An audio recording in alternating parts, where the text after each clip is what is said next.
اور جلوہ فرما تمام معزز اور محترم علماء کرام، مشائخ اعظام، مہمانان گرامی، بھائیوں، بزرگوں اور ساتھیوں، السلام علیکم ورحمۃ اللہ وبرکاتہ۔ میرے لیے یہ لمحہ اعزاز ہے کہ الحاج صاحبزادہ محمد نذیر سلطان صاحب کی موجودگی میں اور علماء کرام کے کثیر اجتماع میں یوم رضا کی اس تقریب میں آپ سے مخاطب ہوں، اور اس سے پہلے کہ میں سیدی امام اہل السنہ امام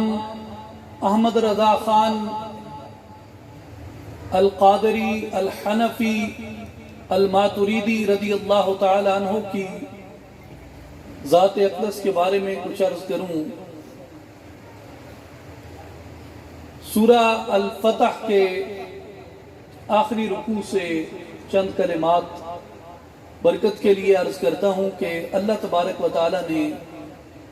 اپنے حبیب مکرم صلی اللہ علیہ وآلہ وسلم کی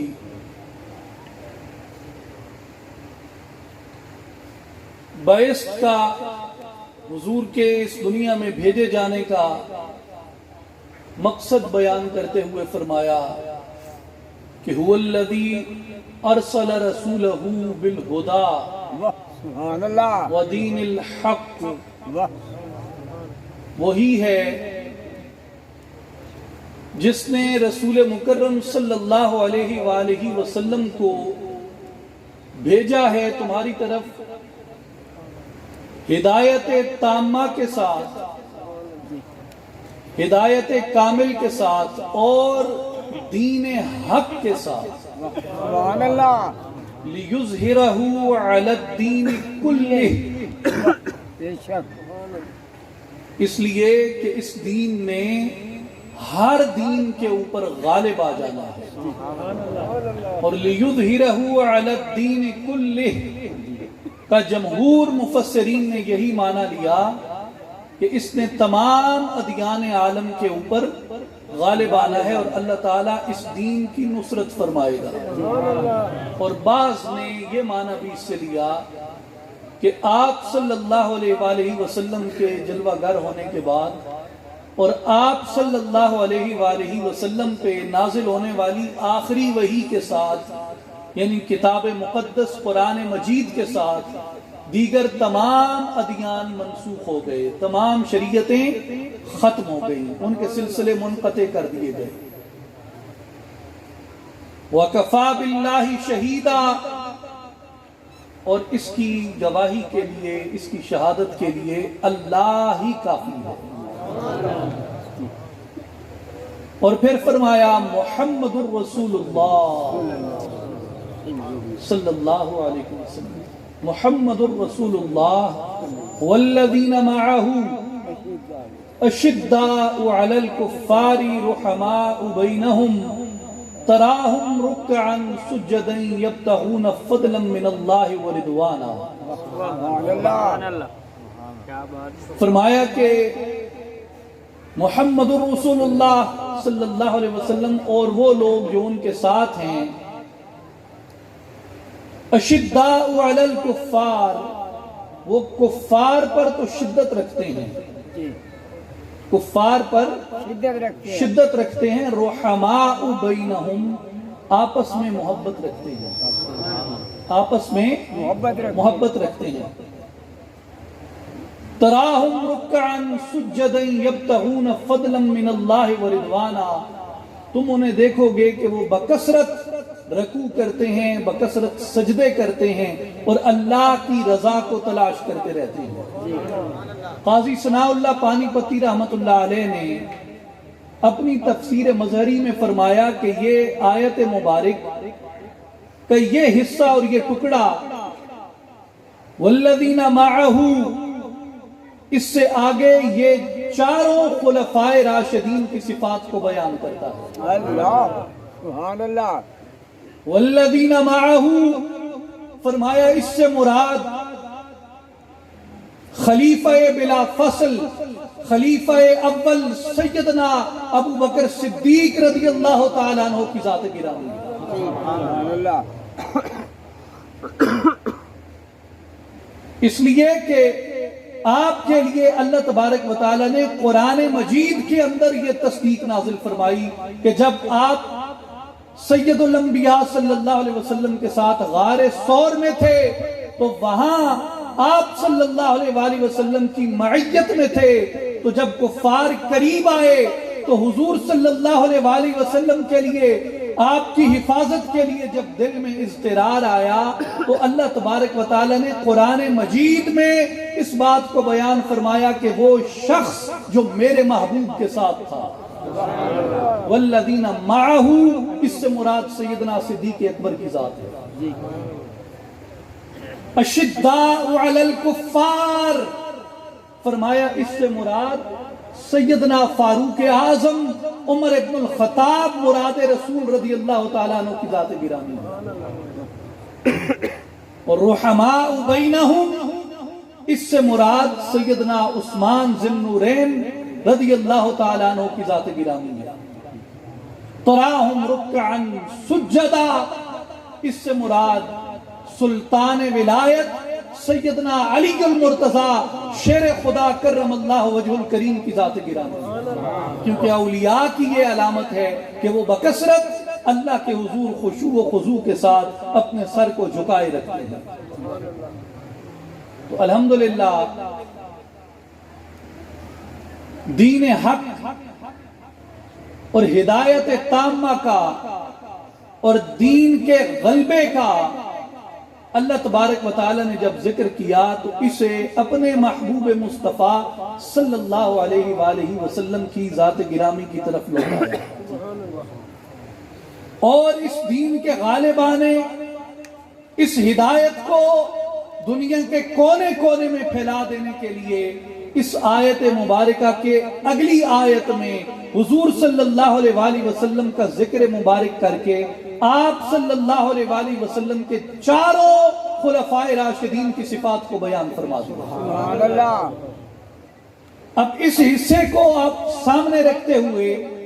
جب ہدایت کی تکمیل کی طرف دیکھتے ہیں، دین کے غلبے کی طرف دیکھتے ہیں، تو اس وقت آپ کو یہ یقین ہو جاتا ہے کہ دین کے غلبے کے لیے، ہدایت کے اس دنیا میں پھیلا دیے جانے کے لیے اللہ تبارک و تعالی نے ایک مبارک جماعت محمد مصطفیٰ صلی اللہ علیہ وسلم کو عطا فرمائی، جس مبارک جماعت نے اس ہدایت کو اور دین کے غلبے کے اس تصور کو اور دین حق کی حقانیت اور اس کی صداقت کو دنیا کے سامنے پیش کیا۔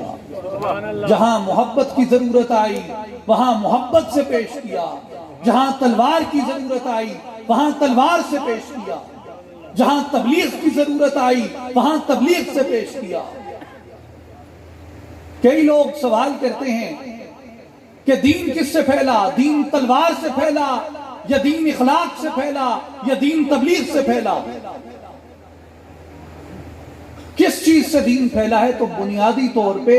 سوال کے اپنے اندر سخن ہے، سوال کے اپنے اندر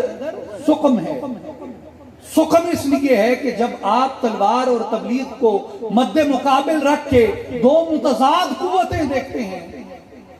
تو اس وقت آپ بنیادی تصور یہ قائم کر لیتے ہیں کہ دین کسی ایک چیز سے ترویج پا سکتا ہے، یا تبلیغ سے ترویج پا سکتا ہے، یا تلوار سے ترویج پا سکتا ہے، یا اخلاق سے تبلیغ پا سکتا ہے، یا اخلاق سے پھیل سکتا ہے، غالب آ سکتا ہے، اور یا شدت سے غالب آ سکتا ہے۔ تو سوال میں سخن یہ ہے کہ وہ چیزیں جو متضاد نہیں ہیں، جن میں ٹکراؤ نہیں ہے، جن میں تصادم نہیں ہے، یہ ان کو باہم دیگر متصادم بنا کے پیش کرتا ہے۔ حالانکہ آپ اگر صحابہ کرام رضوان اللہ علیہ مجمعین کی تاریخ کو دیکھیں، تابعین کی تاریخ کو دیکھیں، تبع تابعین کی تاریخ کو دیکھیں، بعد میں آنے والے اسلامیان عالم کی عادل مسلمان اور اسلام کے حقدار جرنیلوں، سالاروں، فاتحین، بادشاہوں کی تاریخ کو دیکھیں، علماء کی تاریخ کو دیکھیں، فقہاء کی تاریخ کو دیکھیں، متکلمین کی تاریخ کو دیکھیں، محدثین کی تاریخ کو دیکھیں، نجبا، نقبا، شعراء، ادباء کی تاریخ کو دیکھیں۔ آپ اگر سالاروں کی، فاتحین کی تاریخ کو دیکھیں، صوفیاء کی تاریخ کو، اولیاء کی تاریخ کو دیکھیں، تو کوئی بھی دین کے غلبے کی جد و جہد سے غافل نہیں رہا۔ سالار کو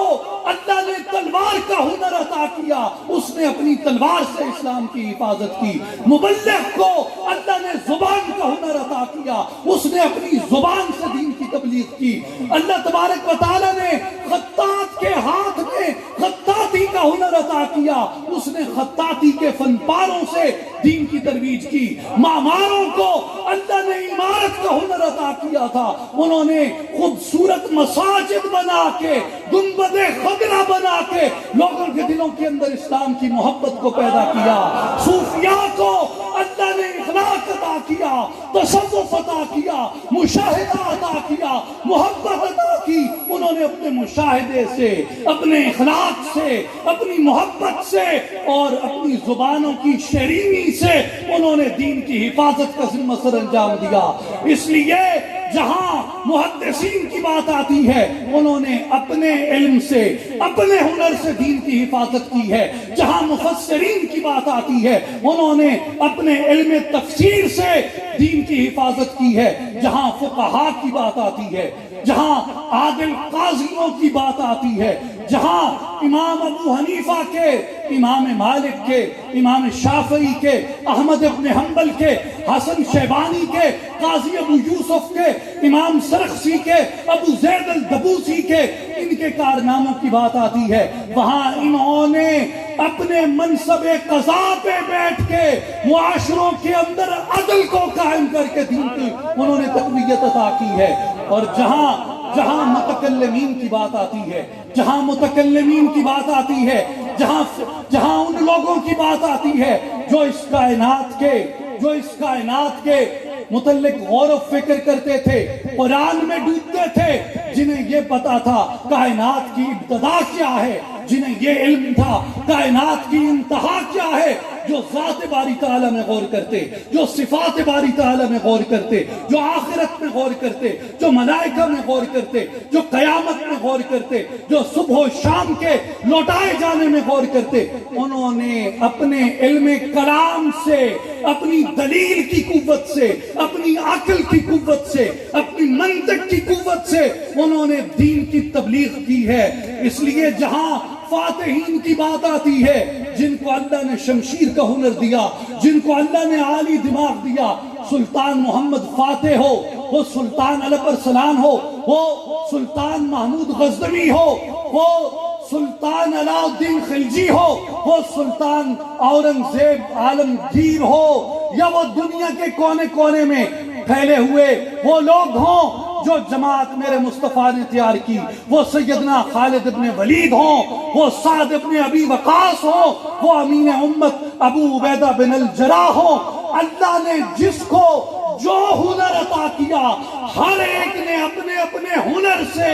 اپنی اپنی ذمہ داری کے مطابق انہوں نے اپنی ذمہ داریوں کو ادا کیا ہے۔ اس لیے جب آپ اس کلیت میں دیکھتے ہیں تو دین کی حقانیت کو، اس پیغام ہدایت کو اور دین کے غلبے کو صرف فاتحین نے نہیں پھیلایا، صرف صوفیوں نے نہیں پھیلایا، صرف متکلمین نے نہیں پھیلایا، صرف فقہاء نے نہیں پھیلایا، صرف مفسرین نے نہیں پھیلایا، صرف محدثین نے نہیں پھیلایا، صرف واعظوں اور خطیبوں نے اور مساجد کے ائمہ نے اور خوبصورت قرات کرنے والے قاریوں نے نہیں پھیلایا۔ میں یہ بات بھول گیا آپ سے کہنی کہ کثیر تعداد ایسے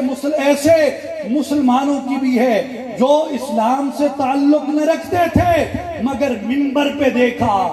مسجد کے چبوترے پہ دیکھا، ایک خوش الہان قاری قرآن کی تلاوت ڈوب کے کر رہا ہے، الفاظ سمجھ نہ آئے معانی سمجھ نہ آئے، لیکن وہ قرآن جو وہ پڑھ رہا تھا وہ نشتر کی طرح سینے میں اترتا گیا۔ اسی طرح دین کی تبلیغ کے اندر قرآن نے بھی اپنا حصہ شامل کیا ہے۔